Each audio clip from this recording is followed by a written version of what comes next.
वायरीयाणं नमो वज्झायाणं नमो लोये सवसाहुनं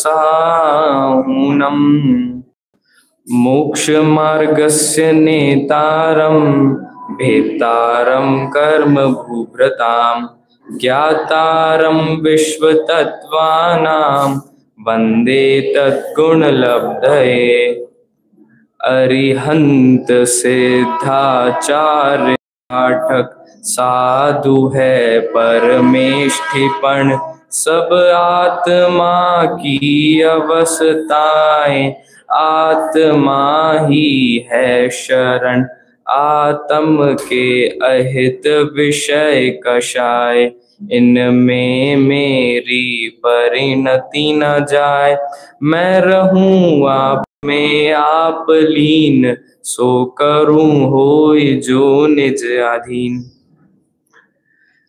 ओम नमः सिद्धेभ्य। सभी को सादर जय जिनेन्द्र। मुझे तो कहा गया था कि अधिकतम ओल्ड एज के लोग आएंगे, पर मुझे तो यहाँ कोई दिख ही नहीं रहा, क्योंकि जो ओल्ड है वो तो आराम कर रहे हैं, जो यहाँ आ गए वो तो यंग है। तो इन्हीं यंग लोगों का, हम सबका एक त्योहार विशेष आने वाला है। वैसे तो साल में 3 बार आता है, पर हमारा फेवरेट वाला जिसमें हम सब ध्यान देते हैं वो वाला कल से चालू होने वाला है। अब चूंकि मैं थोड़ा सा जल्दी आ गया, तो इस निमित्त के कारण आज भी एक विषय मैं लेना चाहता हूं, 10 लक्षण से पूर्व की तैयारी। एक रात्रि पूर्व 10 लक्षण से क्या क्या आपको तैयारी करनी है। 10 दिन की हम यात्रा पे जा रहे हैं, तो उसके लिए महीनों महीनों पहले तैयारी करनी पड़ती है। नए कपड़े लेना, कहाँ रुकना, कैसे जाना, कहाँ कहाँ घूमना, कैसे कैसे क्या क्या करना, सब तैयारी करनी पड़ती है। तो अब हम जो 10 दिन की यात्रा करेंगे, 10 दिन की निज तीर्थ की यात्रा करेंगे, उसकी क्या क्या तैयारी हमें करनी है, थोड़ा सा मैं वह विषय लेना चाहता हूं आज। अब देखिए, यदि मैं इधर इस वर्ग से पूछूं आप सब लोग कौन है, आप सब में क्या कॉमन है, तो सब क्या बोलेंगे, हम सब पुरुष है। इस वर्ग से अभी इधर वाले वर्ग से पूछे आप सब में क्या कॉमन है, आप सब क्या है, तो आप सब बोलेंगे हम सब महिला वर्ग है। व्यवहार की बात, निश्चय से तो जीव है। आवाज आ रही है मुझे आप लोगों की। यदि मैं यही सवाल आप सबसे पूछूं कि आप सब कौन है, आप सब में एक चीज क्या कॉमन है जो आप इस छत के नीचे बैठे हैं, तो आप सब क्या बोलेंगे, हम सब कौन है, एक जैन है। एक जैन होने के नाते हम लोग 10 लक्षण मनाने के लिए इस छत के नीचे आए हैं। अब और सुनिए, कैसे जैन हैं, रोज मंदिर जाते हैं, रोज पूजा करते हैं, रात्रि में नहीं खाते, पानी भी नहीं पीते, यदि अगर मुंह में थूक आ जाए तो उसको भी बाहर थूक देते हैं, ऐसे जैनी है।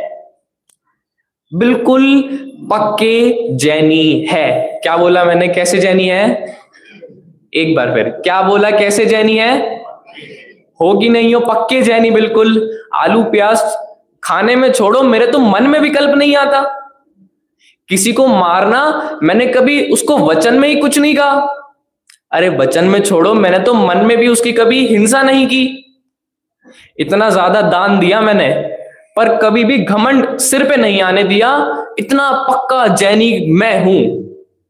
कैसा जैनी हूं, पक्का जैनी। अरे बोलो, कैसे जैनी हो, पक्के जैनी। ठीक है कि नहीं पक्के जैनी।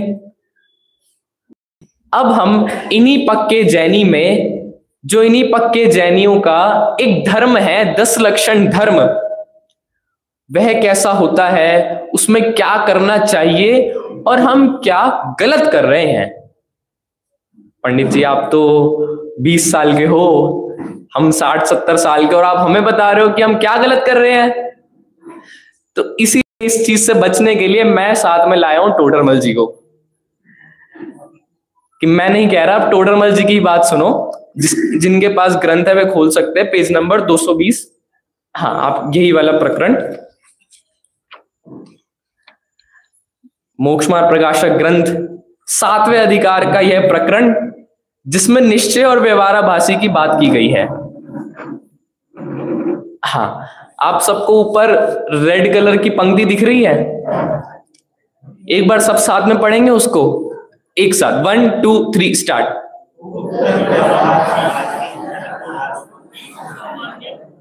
सामान्य प्रवृत्ति यानी कॉमन आचरण किसका? धर्म धारकों का। धर्म धारक, जो अभी तक मैंने आपको बात सिद्ध की ना, आप सब कैसे जैनी हो?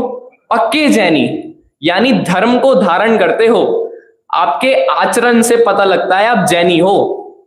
आप यदि ट्रेन में गए और आपको वहां पर चाय कॉफी वाले बार बार आ रहे हैं, पूछ रहे हैं, आप नहीं ले रहे, रात में कुछ नहीं खा रहे, पानी भी नहीं पी रहे, दिन से पहले आपने ट्रेन में ही भोजन कर लिया, तो आसपास वाले भी समझ जाते हैं आप जैनी हो। आप क्या हो? धर्म के धारक हो। जैन पने को आपने धारण किया हुआ है। अब ऐसे जीव की क्या व्यवहाराभासी प्रवृत्ति होती है वो हम देखेंगे। पढ़ता हूं वहां सेकंड लाइन से, वहां कितने ही जीव कुल प्रवृत्ति से, कुल प्रवृत्ति यानी पिताजी जैनी थे, दादाजी जैनी थे, तो अब मैं भी उसी कुल में उत्पन्न हुआ, तो मैं भी वैसा जैनी हूं। तो हम सब में से कितने ही काफी लोग कुल प्रवृत्ति से अथवा देखा देखी लोभ आदि के अभिप्राय से धर्म साधते हैं। कि आपने देखा होगा जो छोटे छोटे बच्चे हैं, यदि मम्मी ने एक आसन किया है तो वो भी कोशिश करते हैं चलो आज मैं भी नहीं खाऊंगा। यदि मम्मी पापा रात में नहीं खा रहे तो बच्चे भी देखा देखी में रात में नहीं खाते। ये क्या हुआ? देखा देखी। बच्चे अभी अज्ञानी हैं, धर्म की शुरुआत ऐसे ही होगी। देखा देखी में धर्म को धारण किया, और कितने ही लोभ आदिक से, लोभ से, लालच से।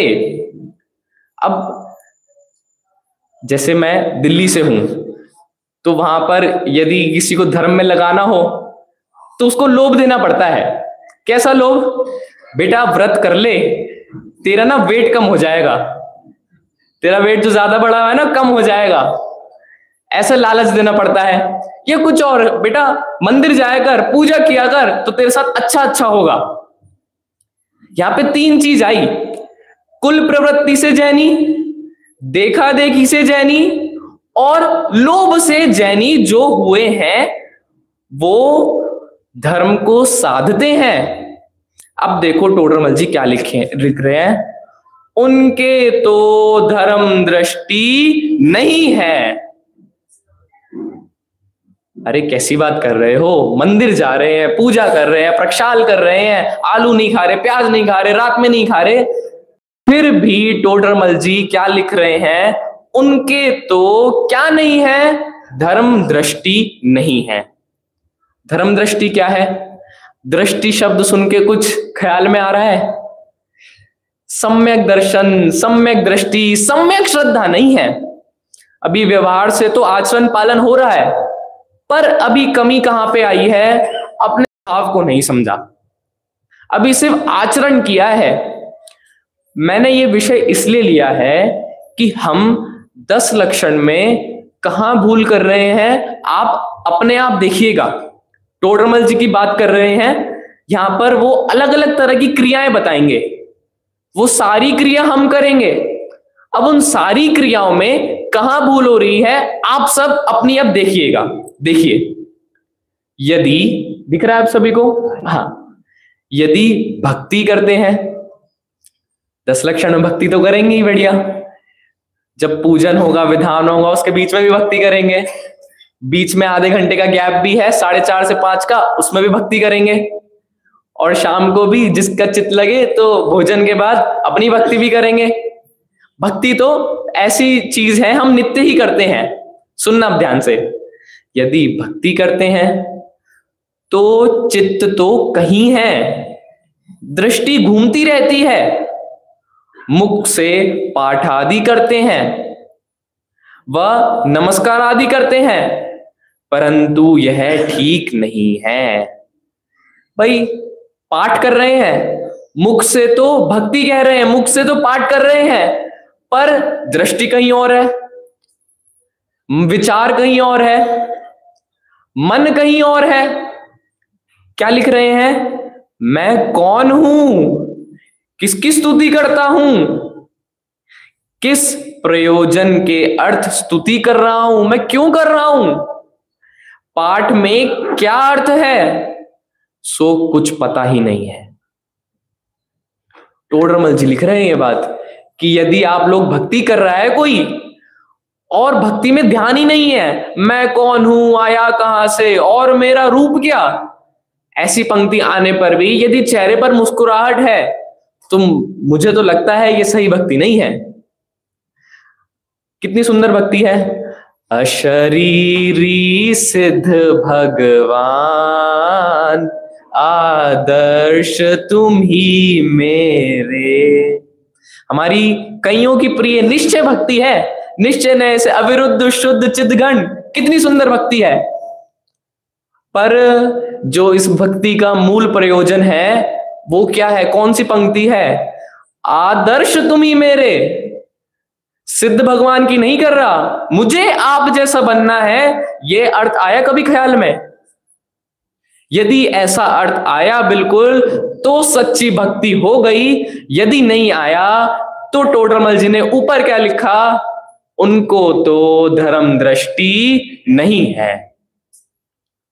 मैं ज्ञानानंद स्वभावी हूं, मैं ज्ञानानंद स्वभावी हूं।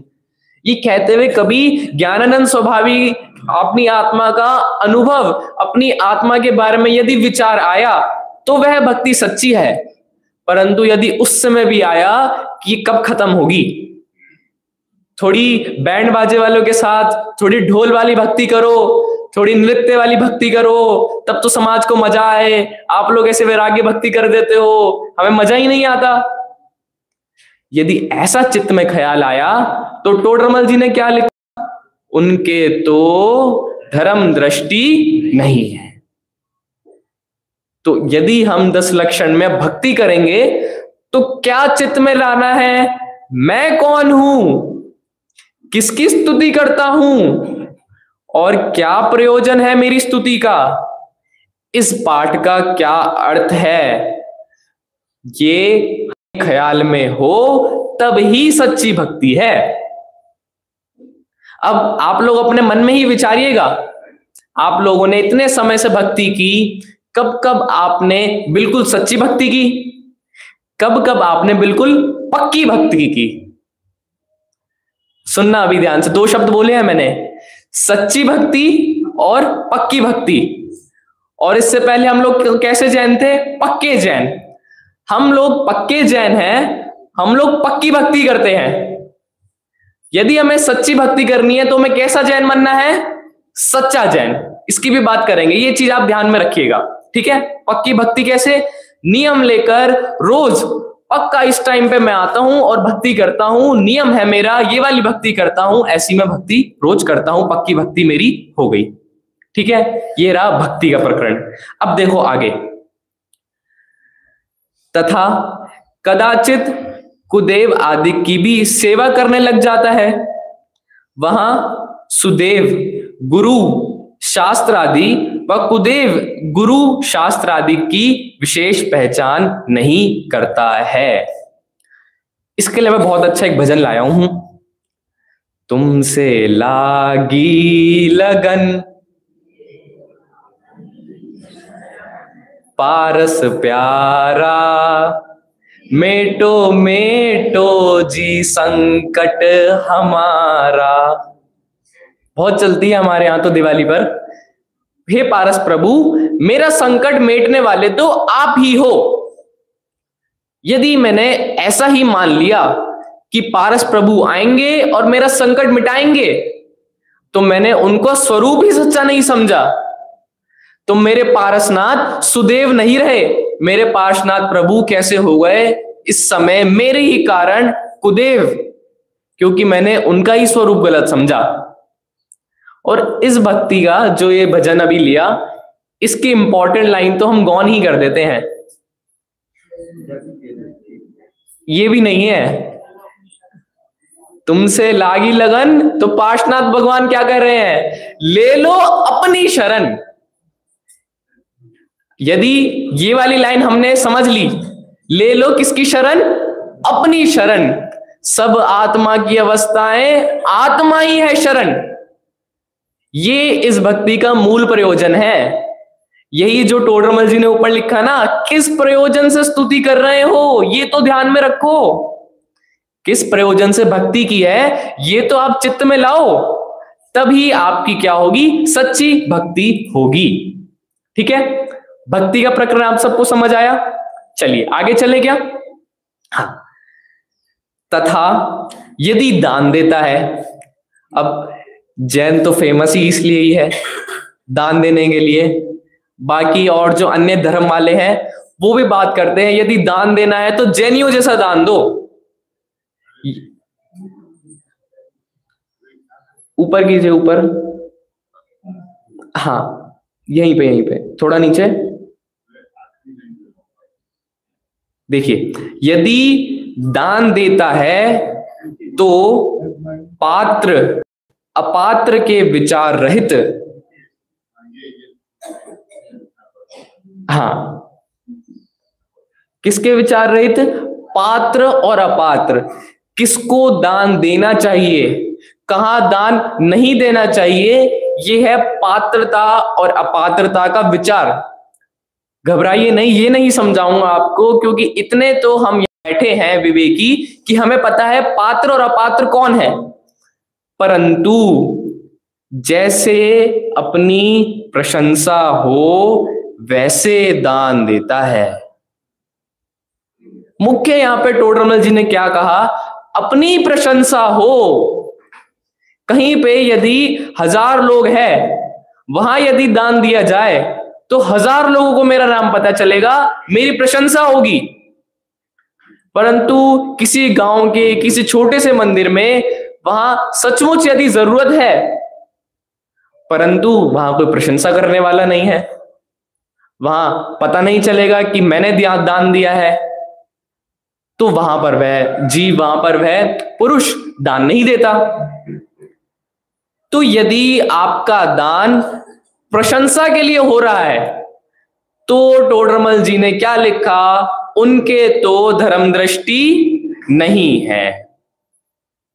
यदि हम भी 10 लक्षण में देते ही हैं, यदि हमने भी 10 लक्षण में या अन्य भी अपने जीवन में दान दिए थे और दान देंगे, तो इस बात का हमें ध्यान रखना है कि अपनी प्रशंसा के लिए नहीं देना, अपितु पात्र और अपात्र का विचार करते हुए ही इस क्रिया को करना है। अब देखिए अगला, तथा तप करता है। तप, अब तप सुन के ऐसा लग रहा है कि मुनिराज वाले तप की बात हो रही है, पर उस तप की बात यहां नहीं है। अब देखना आगे, यदि तप करता है तो भूखा रहकर, भूखा रहकर, भूखा रहकर, रहेंगे अभी हम भूखे, कोई एक आसन करेगा, कोई निर्जल उपवास करेगा, कोई 2-2 दिन के, कोई 5-5, कोई हो सकता है 10 दिन भी शायद। तो भूखा रहकर, आगे का शब्द पढ़ना, आप सबको दिख रहा है लाइन, भूखा रहकर, पढ़िए क्या लिखा है, महंतपना हो। भूखा रहकर मेरी महानता सिद्ध हो जाए, मैं महान हो जाऊं, वह कार्य करता है। और किसकी पहचान नहीं है, परिणामों की पहचान ही नहीं है।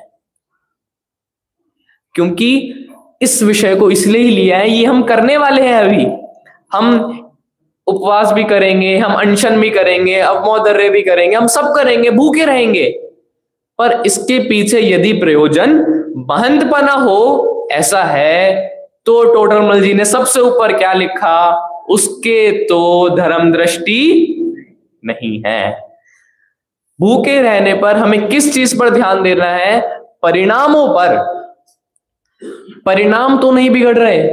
अच्छा, आप सबने देखा होगा जो थोड़े जिनको खाना ज्यादा पसंद है ना, यदि उनको खाना ना मिले तो वो चिड़चिड़े हो जाते हैं, वो फिर ढंग से बात नहीं करते, गुस्सा हो जाते हैं। यदि बच्चा स्कूल से आए बिल्कुल भूखा पेट, उसको खाना देने में थोड़ी देर हो जाए तो बैग फेंकेगा, यूनिफॉर्म उल्टा सीधा फेंकेगा, वो चिड़चिड़ा हो जाता है।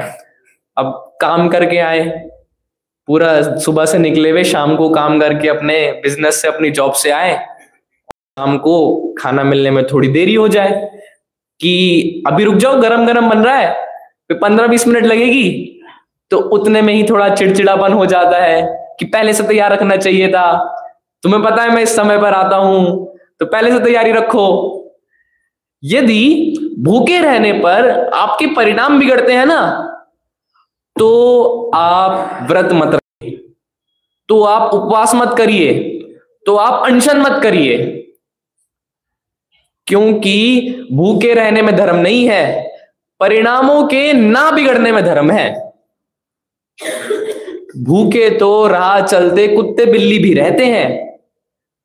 यदि भूखे रहने में धर्म हो तो सारे नारकी भूखे ही है। यदि भूखे रहने में धर्म हो तो सारे जो देव है कहां खाना खाते हैं? सब है। नारकियों को जितनी उनकी उम्र है 33-33 सागर तक खाने को एक दाना नहीं और भूखे हैं। तो बताइए धर्म किसको सबसे ज्यादा हुआ, उन नारकियों को या हमें? यहां टोडरमल जी यही बताना चाहते हैं कि भूखे रहने की क्रिया में धर्म नहीं है। धर्म कहां पे है? धर्म तो परिणामों को पहचानने में है। इसलिए अपने परिणाम अनुसार, अपनी शक्ति अनुसार ही नियम का पालन करें। देखिए और बात करता हूं, यदि आपका एक टाइम का खाना आप छोड़ते हो, उसके बाद आप कमरे से नहीं आ पा रहे, प्रवचन में अच्छे से नहीं बैठ पा रहे, सुबह विधान में नहीं आ पा रहे, तो उस समय आप बताइए भूखा रहना सही था या उस समय खाना खा के प्रवचन में आना सही था? और फिर यदि कमरे पे भी बैठे हैं तब सोच रहे हैं प्रवचन छूट गए आज के,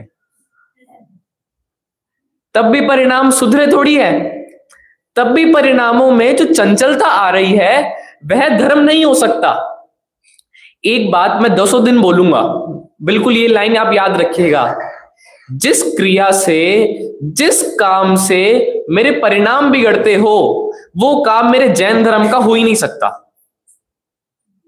मुनिराज भी भूखे रहते हैं, सालों साल व्रत करते हैं, आदिनाथ भगवान की तपस्या देखो, भरत की तपस्या देखो, बाहुबली की तपस्या देखो, सबने व्रत किया, सब भूखे रहे हैं, पर उनके परिणाम नहीं बिगड़े। यहां पर किसी क्रिया का निषेध नहीं है, यहां पर परिणाम ना बिगड़े ये बात है। तो आशा करता हूं आपको यह वाला बिंदु भी टोडरमल जी ने जो लिखा आपको समझ आया। अब आगे चलते हैं। तथा व्रत आदिक धारण करे। अभी तक तो सिर्फ भूखे रहने की बात थी, अब व्रत धारण कर रहा है, तो वहां बाह्य क्रिया पर दृष्टि है। बाह्य जो शरीर की क्रिया, जो काम हो रहा है, सिर्फ उस पर दृष्टि है कि वो सुधर जाए। सो भी कोई सच्ची क्रिया करता है, कोई झूठी करता है। और जो अंतरंग, अंदर चलिए, अंतरंग रागादि भाव पाए जाते हैं उनका विचार ही नहीं है। यदि व्रत भी आप कर रहे हैं तो हो सकता है हम में से कई लोग बाह्य आचरण को ही व्रत मान रहे हैं, बाहर में अपनी क्रिया सुधारना, बाहर में सब कुछ सही करना, यहां पे दोष ना लगे, ये शुद्ध हो, जल शुद्धि, मन शुद्धि, वचन शुद्धि, क्षेत्र शुद्धि। पर हो सकता है अंतरंग में अभी भी राग आदि हो, किसी के प्रति राग, द्वेष और मोह भी, मिथ्यात्व भी। यदि अंतरंग में ये है तो बाह्य भी राग आदि पोषण के साधन करता है कि व्रत करने से मुझे फायदा होगा।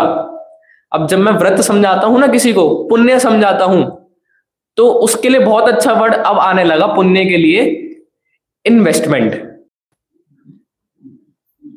अभी पुण्य क्रिया करो, अब जो बिल्कुल नहीं करते उनको समझाने के लिए अभी पुण्य क्रिया करो, बाद में बहुत टाइम बाद आपके साथ भी कैसा होगा, अच्छा होगा। जैसे अभी इन्वेस्ट कर दो, 20 साल बाद 25 साल बाद निकालना, आपके पैसे डबल ट्रिपल हो जाएंगे। तो यदि कोई व्रत आदि करता है तो इन्वेस्टमेंट करने के लिए करता है।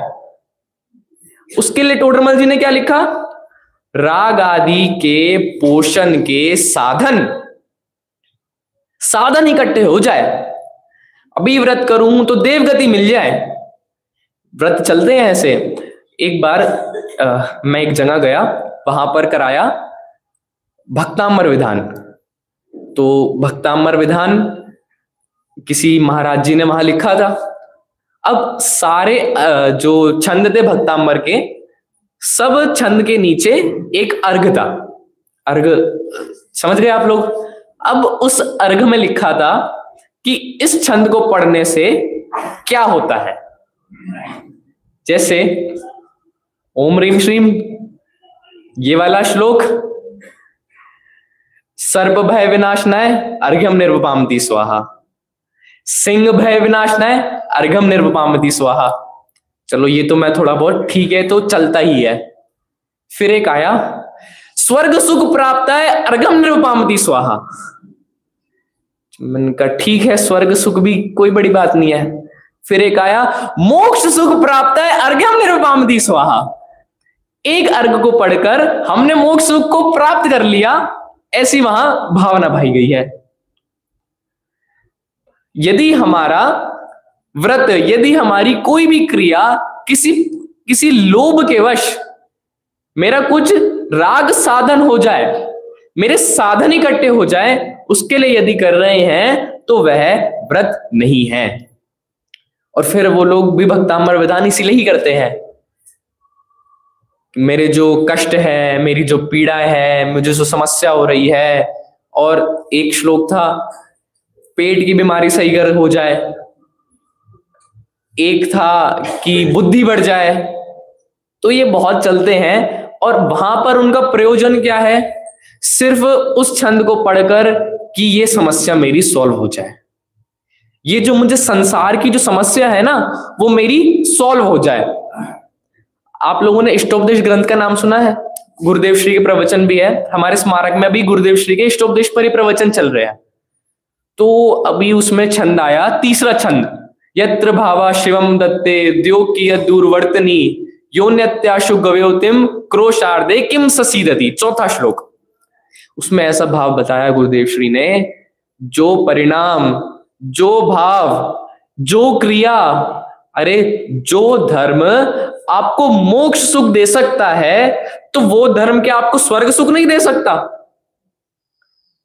जिस क्रिया को करके, जिस धर्म को अपना के लोग मोक्ष तक गए हैं, आपने भी यदि वो क्रिया करी, कदाचित मोक्ष रह गया, तो क्या उस क्रिया से स्वर्ग आदि सहज ही प्राप्त नहीं होंगे क्या? अरे सही मिलेंगे। उसके लिए कुछ अलग से करने को जरूरत ही नहीं है, उसके लिए अपना समय व्यर्थ करने की आवश्यकता ही नहीं है। एक बच्चा बिल्कुल टॉपर है भाई साहब, 100 में से 100 लाता है, उसको कभी ये प्रॉब्लम नहीं है यार 100 में से 70 कैसे आएंगे, 100 में से 33 कैसे आए कि मैं बस पास हो जाऊं। हमेशा टॉप करता है, उसकी हमेशा क्रिया क्या रहती है, 100 में से 100 ही आने चाहिए, 99 ना रह जाए। तो जिस क्रिया से, जिस चीज से 100 में से 100 मेरा मोक्ष हो सकता है, तो क्या यदि कदाचित कोई गलती रह गई तो सहजी स्वर्ग सुख, ये जो छोटे मोटे सुख है, ये प्राप्त नहीं होंगे क्या? परंतु यदि अभिप्राय इनका है तो प्राप्त भी ना हो। अभी जब हम 5 पांडव की बात करते हैं, जिसमें से 3 मोक्ष गए और 2 कहां गए? पूरा बोलिए, कहां गए? नहीं, पूरा बोलिए। नहीं, गुरुदेव श्री क्या कहते हैं? 33 सागर की जेल में गए हैं। बार बार यदि अगर ऐसी बात आती है ना पुण्य क्रिया की या इन पांचों पांडव की, हमेशा वो यही कहते हैं, कहां गए? 33 सागर की जेल में ही तो गए हैं। जब ऐसे परिणाम को, ऐसे जहां संसार के लोग जिस परिणाम को उत्कृष्ट मानते हैं, हमारे यहां ऐसे परिणाम को सबसे निर्लज्ज जेल कह दिया, तो सोचिए कितना महान हमारा धर्म है। और हम यदि पक्के जैनी बने हैं तो हम गलती कर रहे हैं, क्योंकि बनना कैसा है? सच्चा जैनी बनना है। ठीक है, आगे चले। देखिए, तथा पूजा, हाँ ये तथा पूजा प्रभावना आदि कार्य करता है। अब यहां पूजा विधान, कोई भी प्रभावनक शिविर सब यहां पे लेंगे, कार्य करता है।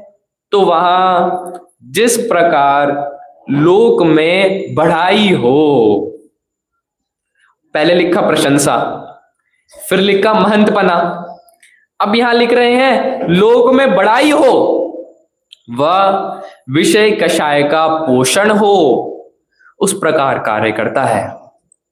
यदि शिविर किया, पंचकल्याणक किया, पूजन विधान किया, तो बस यदि एक ही प्रयोजन है कि मंदिर में बढ़िया बोली आ जाए, मंदिर का निर्माण हो जाएगा, मंदिर हमारा सुंदर लगेगा, सारे आसपास के गांवों में हमारे मंदिर की बात होगी, यदि ऐसा प्रयोजन है तो वो सच्ची पूजा ही नहीं है। और देखो इसी पूजा वाली पंक्ति में क्या लिखा? तथा बहुत हिंसा अधिक उत्पन्न करता है। अब देखिए, बड़े बड़े कार्यक्रम होते हैं, पंचकल्याणक हुआ, शिविर हुआ, तो इतने सारे लोग आप सब आए हैं, सब आप रह रहे हैं, खाना बनेगा, गैस चलेगी, अग्नि जलेगी, वायु, हवा, पंखा, लाइट सब चलेगा, हिंसा होगी। पर यदि वह धर्म कार्य के लिए है तो वह हिंसा नहीं कही जाती, परंतु वहां पे यदि धर्म दृष्टि नहीं है तो यह सब भी उस समय हिंसा ही है। इसलिए यहां लिखा कि हिंसा अधिक उत्पन्न करता है। और टोडरमल जी वाली बात ध्यान रखिए, उनके तो धर्म दृष्टि नहीं है। अब आगे, ये मेरा सबसे प्रिय है, लास्ट पैराग्राफ पे आ जाइए, इसी पेज के लास्ट पैराग्राफ पे। हाँ यही तथा क्या लिखा है? शास्त्राभ्यास। अभी हम क्या कर रहे हैं? शास्त्राभ्यास कर रहे हैं। गुरुदेव श्री के प्रवचन हम सुनते हैं, उस समय वो क्या हो रहा है? हमारा शास्त्राभ्यास हो रहा है, यानी ये क्रिया जो हम डेली करते हैं। अब ये मेरी मनपसंद क्यों है? क्योंकि इसमें सब पकड़े जाते हैं। यदि हाथ खड़े करवाए तो इसमें सब पकड़े जाते हैं। तो अब आप ध्यान से सुनिएगा, आप लोग हाँ यहाँ पर भूल कर रहे हैं और कदाचित नहीं कर रहे हैं तो वो भी आप देखिएगा।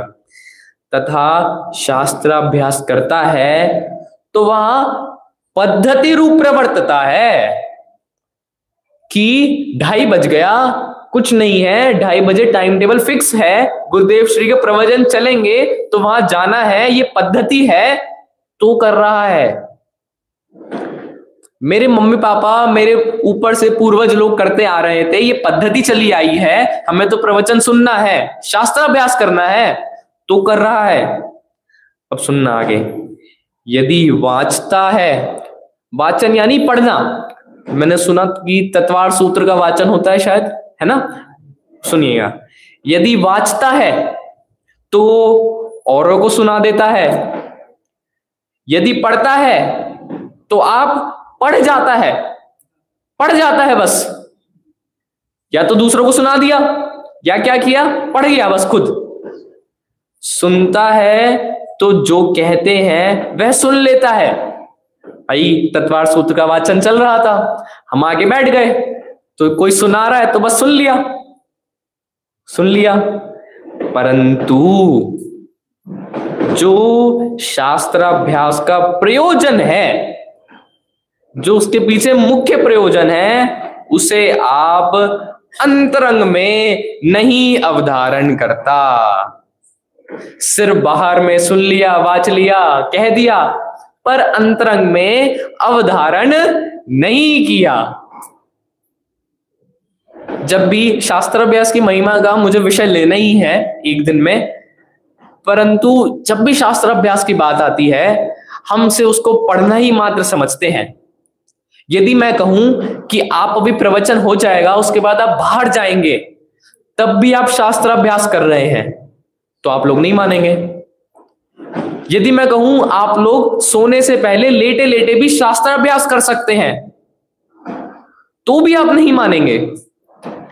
यदि मैं कहूं यदि आप ड्राइविंग कर रहे हैं ना, ड्राइविंग जिस समय कहीं ध्यान नहीं होता, जिस समय आप प्रवचन भी कदाचित नहीं सुनते, कुछ बात भी नहीं करते, ड्राइविंग कर रहे हैं, उस समय भी आप शास्त्राभ्यास कर सकते हैं। क्योंकि शास्त्राभ्यास कोई बाहर में ग्रंथ खोल के बैठने का नाम नहीं है। शास्त्राभ्यास तो अंतरंग में विचार का नाम है। जो पढ़ा, जो सुना, जो गुरुदेव ने कहा, उसका अवधारण करना, उसको अपनाना, उसका मनन करना, उसका चिंतन करना, यह है शास्त्राभ्यास। अब हमने तो गाय बहुत कम देखी है, दिल्ली में कम ही है, तो आप लोगों ने शायद ज्यादा देखी होगी। गाय जब खाना खाए, चारा डाला उसको, उसने अपने मुंह में चारा भरा, उसके बाद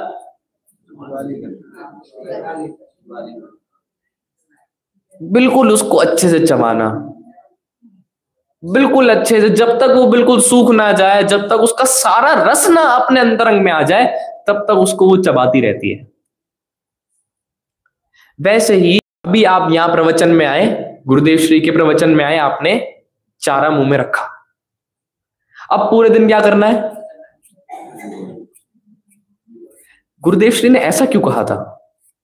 अच्छा, वो मुझे परमात्मा कह रहे हैं, वो मुझे त्रिकालीदुव कह रहे हैं, तो वो धीरे धीरे रस अंदर जाएगा।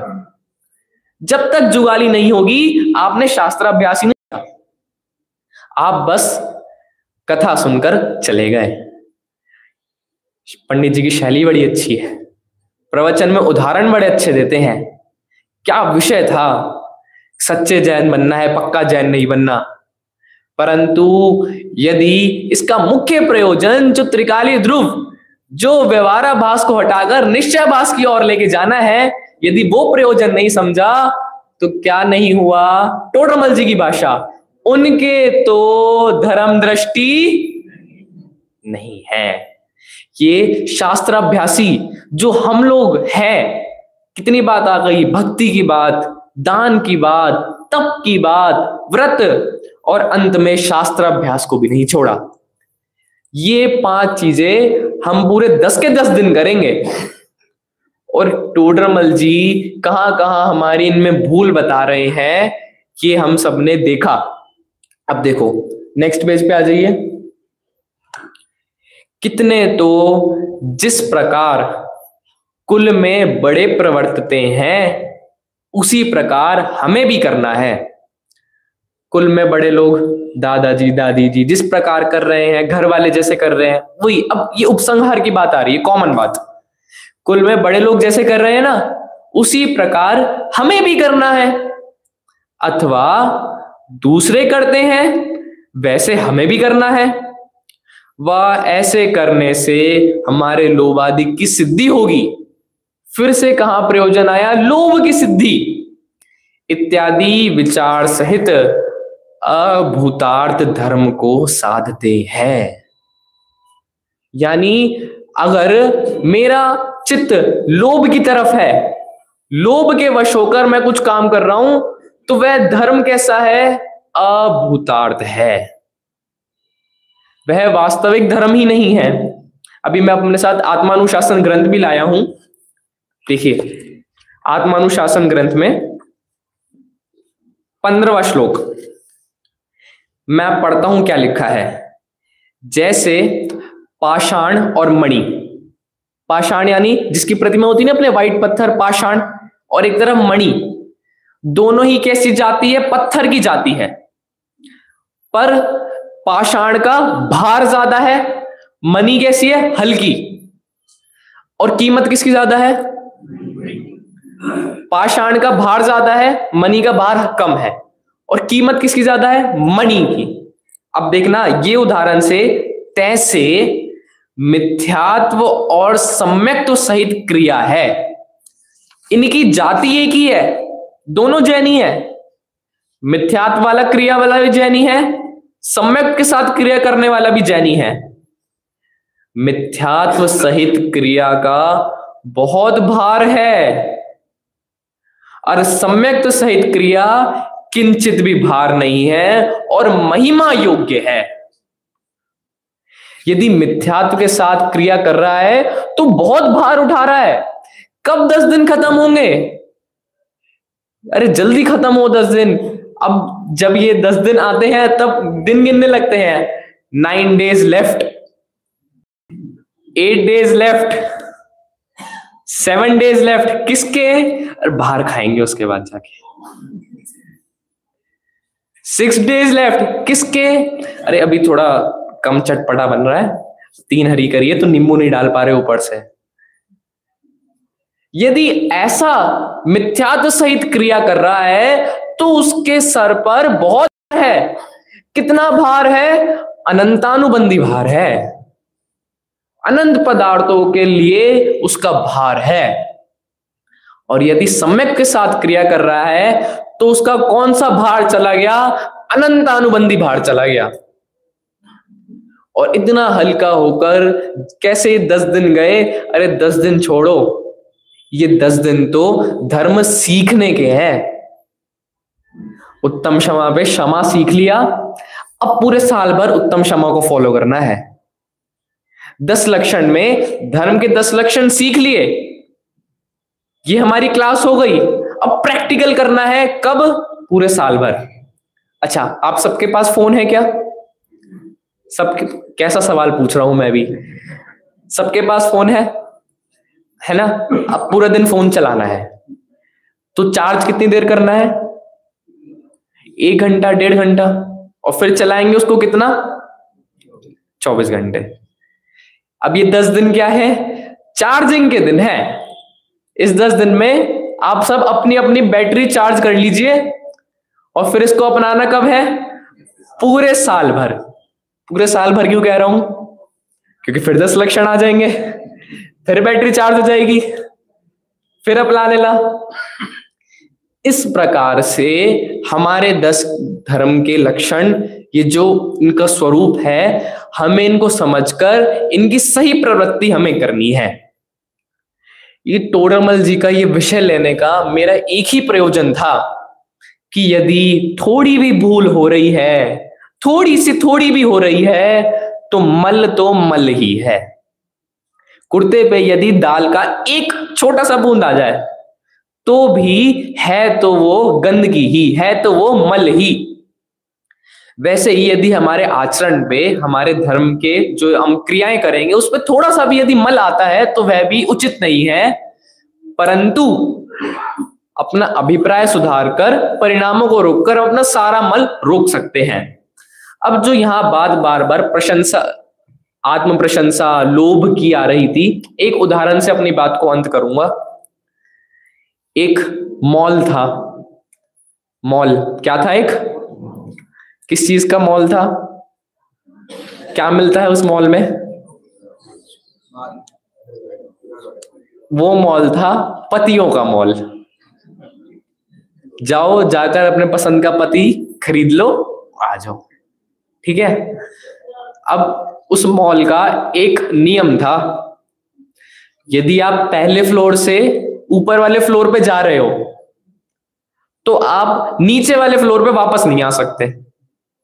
क्या नियम था? यदि फर्स्ट फ्लोर से सेकंड फ्लोर पे जा रहे हो तो आप फर्स्ट पे वापस नहीं आ सकते। ठीक है, क्या दिक्कत है? आसान सा नियम है। तो एक महिला क्या लेने के लिए मॉल गई? पति खरीदने मॉल गई। सबसे पहले फर्स्ट फ्लोर पर। अब वहां ऊपर जैसे सेल का लिखा रहता ना, सेल, इस कपड़े की क्वालिटी क्या है, तो वहां लिखा था पति की क्वालिटी। यहां पर इस फ्लोर पर सबसे संस्कारी पति है, सबसे संस्कारी पति है। तो अब आज के समय में महिलाओं को चाहिए क्या? संस्कारी हो, ठीक है, थोड़े पैसे कम कमाए, हम कमा लेंगे, ठीक है, सुंदर ना भी हो कोई बात नहीं, ऑपरेशन करा देंगे, पर संस्कारी हो तो महिला खुश। यहां तो संस्कारी है। अब उस महिला ने सोचा कि तो फर्स्ट फ्लोर है, मॉल तो बहुत बड़ा है, एक बार ऊपर चल के देख लेती हूं। अब वो महिला ऊपर गई, सेकंड फ्लोर पे आ गई। अब वहां पर क्या लिखा था? यहां पे सुंदर पति भी है। संस्कारी तो है ही, अब कैसे है? सुंदर भी है।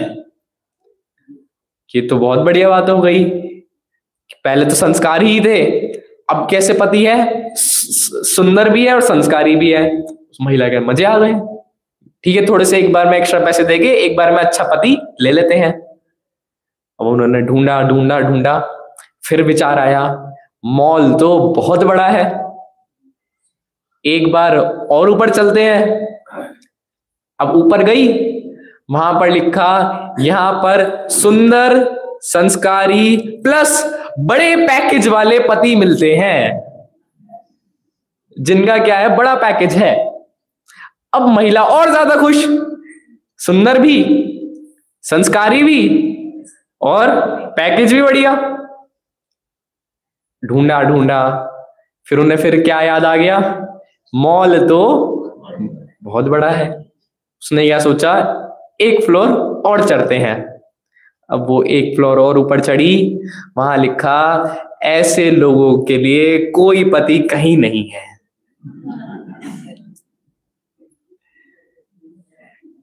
इस उदाहरण से ये बताना चाह रहा हूं, मनुष्य की लोभ की खाई नहीं भरेगी।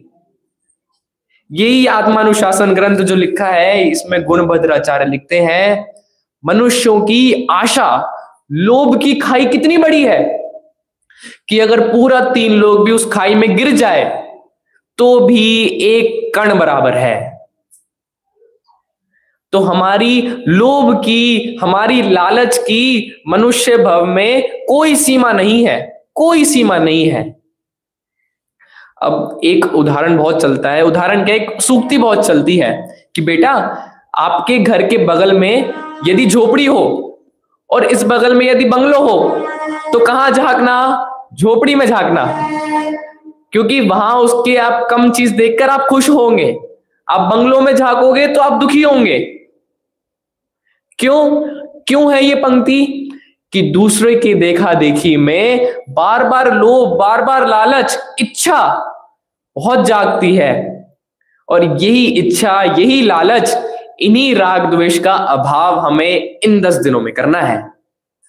और यदि इन क्रियाओं से मेरी इच्छा ही बढ़ रही है, मेरे लोभ ही बढ़ रहे हैं, मेरे राग द्वेष ही बढ़ रहे हैं, तो वही पंक्ति कहता हूं, किसी भी क्रिया जो मेरे राग द्वेष को बढ़ा रही है वो क्रिया मेरे जैन धर्म की क्रिया ही नहीं है। अब मैं ट्रेन से आ रहा था, ट्रेन में अकेला ही था मैं, तो मेरे कोच में एक भैया थे मेरी एज के, वो भी जयपुर से मुंबई आ रहे थे। तो मैंने बातचीत हो गई। अब बातचीत में उन्होंने बताया कि मुंबई में त्योहार जो आ रहा है वो बहुत फेमस है, विसर्जन होता है बहुत धूमधाम से, तो मैं तो यही मनाने आ रहा हूं। अब बातों बातों में रात को उन्होंने कुकीज ऑफर करी, कुकीज खा लीजिए। मैंने कहा नहीं, मैं रात में नहीं खाता। कहते अच्छा हाँ, मैं भी ना कल से खाना छोड़ दूंगा रात में नाश्ते में। तो उन्होंने कहा खा लीजिए, ऑफर किया। मैंने कहा नहीं, इसमें प्याज है, मैं प्याज नहीं खाता। कहते हाँ, मैं भी कल से प्याज छोड़ने वाला हूं, हमारे भी त्योहार में प्याज नहीं खाते। फिर अब वो सुबह के टाइम चाय कॉफी, चाय कॉफी, तो उन्होंने ली। भैया ने कहा आप भी ले लीजिए। कहा नहीं, मैं बाहर का खाना पीना नहीं खाता। कहते हाँ, मैं भी कल बाहर का खाना पीना छोड़ने वाला हूं। और फिर मुझे ध्यान आया कि ऐसे तो कितने ही जैनी हैं जो कल से ना बाहर का खाएंगे, ना आलू खाएंगे, ना प्याज खाएंगे, और ये लोग भी हैं। तो इनमें और हम में क्या फर्क रहा? सिर्फ एक ही फर्क है, समझ लीजिए, इच्छाओं का निरोध और अंतरंग में कषायों की मंदता। हमारे धर्म का यही प्रयोजन आप समझ लीजिए, इच्छाओं का निरोध और अंतरंग में कषायों की मंदता। और यदि ये नहीं हो रही तो क्षमा चाहता हूं, ये हमारी जैन धर्म की क्रिया नहीं है। आशा है आप सबको भी अपनी भूल यदि हो रही है तो समझ आई, और यही समझाने का मैंने प्रयास टोडरमल जी के इस प्रकरण से किया। आप भी, आपके 10 लक्षण मंगलमय शुरुआत हो, इस बात का विचार आप आज कीजिएगा, उसी अनुसार अपने व्रत इत्यादि लीजिएगा। इसी बात के साथ मैं अपनी बात को विराम देना चाहूंगा। ओम नमः सिद्धेभ्यः। सभी को सादर जय जिनेंद्र।